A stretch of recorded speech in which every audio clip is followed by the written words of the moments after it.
Hi, Ben Carpenter here. This is the third week in my video log series documenting my bicep tendon surgery recovery. So it's 17 days post-surgery now. I went and saw the surgeon on Monday so he could look at what I could and couldn't do.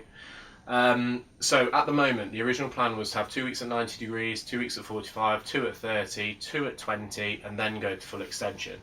Now, for whatever reason, he's bypassed a couple of steps with me. So instead of being set at 90 degrees for 2 weeks, we went straight to 45, and then instead of going to 30 degrees, we went straight to 20.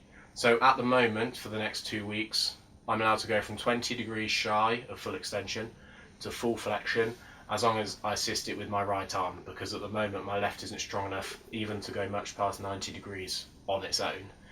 So in 2 weeks' time, I'm allowed full extension and full flexion, but I might need to assist with my right arm still because there's so little strength. So in terms of recovery, that's pretty good. The most painful thing is lack of supination and pronation.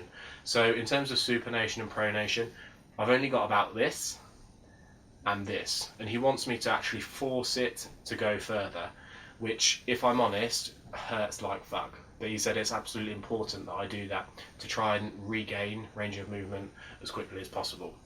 So it hurts, but he's told me that it's crucial to do.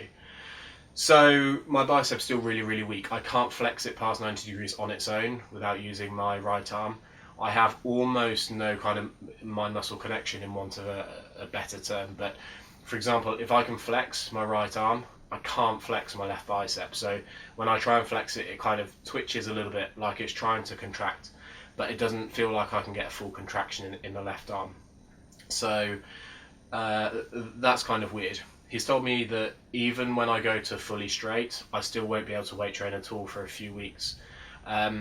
Which, even if he told me that I could weight train now, I know that I'm not ready. So I'm not trying to push his recommendations in that regard.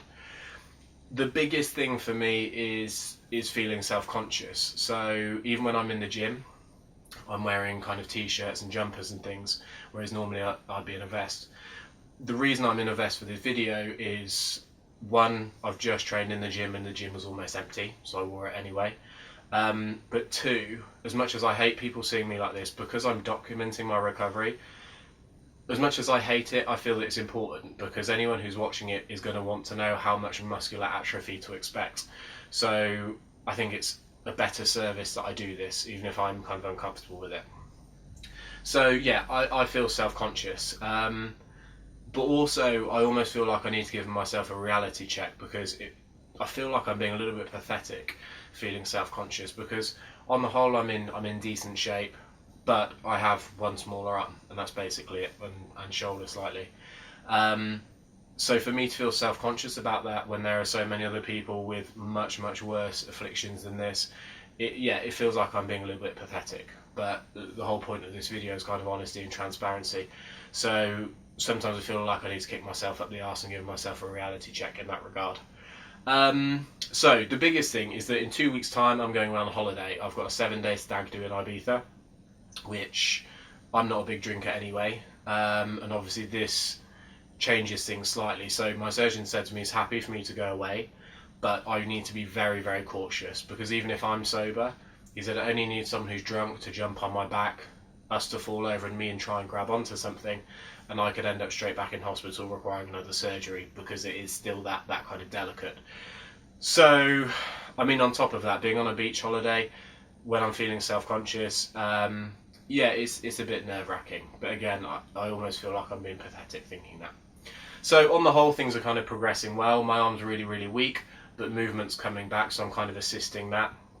The biggest thing is just the way I feel kind of psychologically. And it's very hard to train around it. So even on things like leg day, I can't squat, I can't deadlift, I can't hold dumbbells in both hands.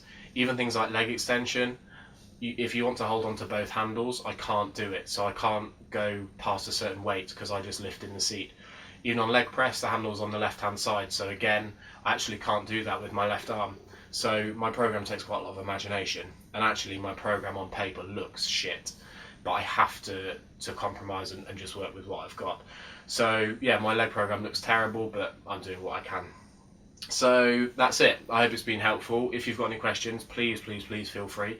The whole point of these videos is to help anyone who's maybe going through the same thing, or wants to get some kind of guidelines with how long recovery takes. So yeah, if you've got any questions, please feel free to ask. My Facebook page is facebook.com/Ben Carpenter Personal Training. My Twitter and Instagram pages both BDC Carpenter. And thanks for watching. Bye.